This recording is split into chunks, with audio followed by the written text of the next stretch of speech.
Bismillahir Rahmanir Rahim. Wassalatu wassalamu ala Rasulillah.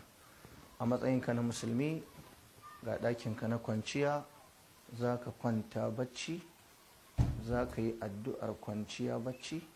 Ba a so musulmi ya kwanta haka kawai ba tare da ya ambaci Allah ba, don ba lalle ne idan ka kwanta ka tashi ba. So idan ka zo za ka kwanta a makwancinka, gadonka ne wannan, ka ga dama ka sa kanka a can, ka ga dama ka sa kanka a can, ka ga dama ka sa kanka a nan. So idan ka zo, abu na farko da za ka fara yi, kana kan gadonka kana zaune, za ka ɗaga hannunka haka ka karanta waɗannan addu'o'i. Qul huwallahu kafa uku, bismillahir rahmanir rahim, qul huwallahu ahad, Allahu samad, lam yalid wa lam yulad wa lam yakul lahu kufuwan ahad. Sai ka fura cikin hannunka, za ka yi kafa uku. Qul a'udhu birabbil falaq min sharri ma khalaq, min sharri ghasiqin idha waqab, wa min sharri nafathati fil 'uqad, wa min sharri hasidin idha hasad. Sai ka fura, sai ka yi kafa uku. Qul a'udhu birabbin nas, malikin nas, ilahin nas, min sharri waswasil khannas alladhi yuwaswisu fi sudurin nas min al-jinnati wan nas. Sai ka fura. Za ka karanta wannan kafa uku, kowace sura kafa uku, sannan sai ka shafa a jikinka gabaki ɗaya inda za ka iya shafa. Kana mai shafawa a jikinka duk inda za ka iya shafawa. Kuma ya halatta ka saka iyalinka ta yi maka, ko ya halatta ka yi wa ɗanka ko yaranka. Wurin da za ka iya shafawa duk ka shafe jikinka da wannan addu'a ɗin, wannan addu'o'i da ka karanta ka shashafe jikinka, wannan kafin ka kwanta bacci ko kuma kana kwance akan abin ainihin shimfiɗa. Ka gama shafewa ga baki ɗaya. Musulmi ana so ya rinka kwanciya ta ɓangarensa na dama, ta ɓangarensa na dama, ba ta ɓangaren hagun ba.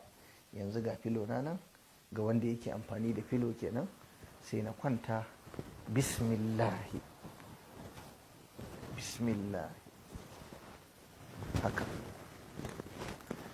Bismika rabbi wada'tu janbi wa bika arfa'uhu in amsakta nafsi farhamha wa in arsaltaha fahfazha bima tahfazu bihi ibadaka salihin. Zan maimaita. Bismika rabbi wada'tu janbi wa bika arfa'uhu in amsakta nafsi farhamha wa in arsaltaha fahfazha bima tahfazu bihi ibadaka salihin.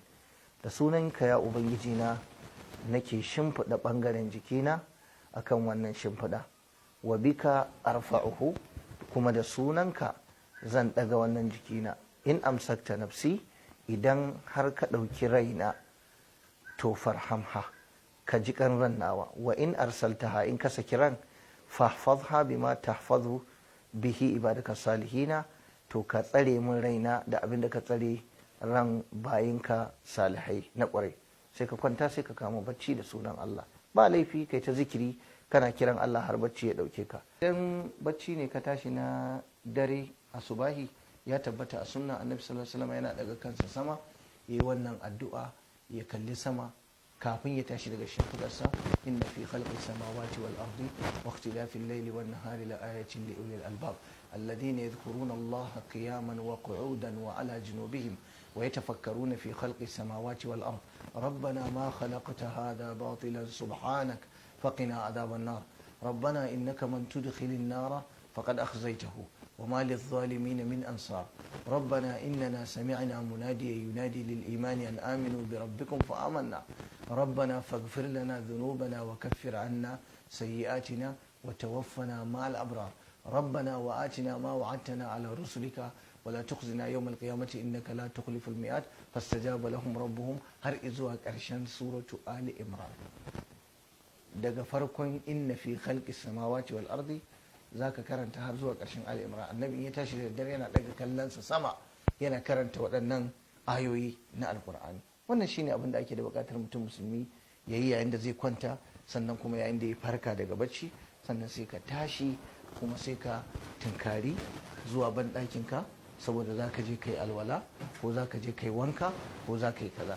Za ka shiga kamar yadda muka yi bayani, za ka fara jefa kafarka ta ainihin hagu ita za ta shiga ban ɗaki.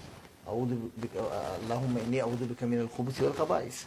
In ka zo fitowa ka jefo kafarka ta dama, kana waje ghufranaka, ya ubangiji kai mana afuwa, ya Allah ka yafe mana. Wassalamu alaikum wa rahmatullahi wa barakatuh.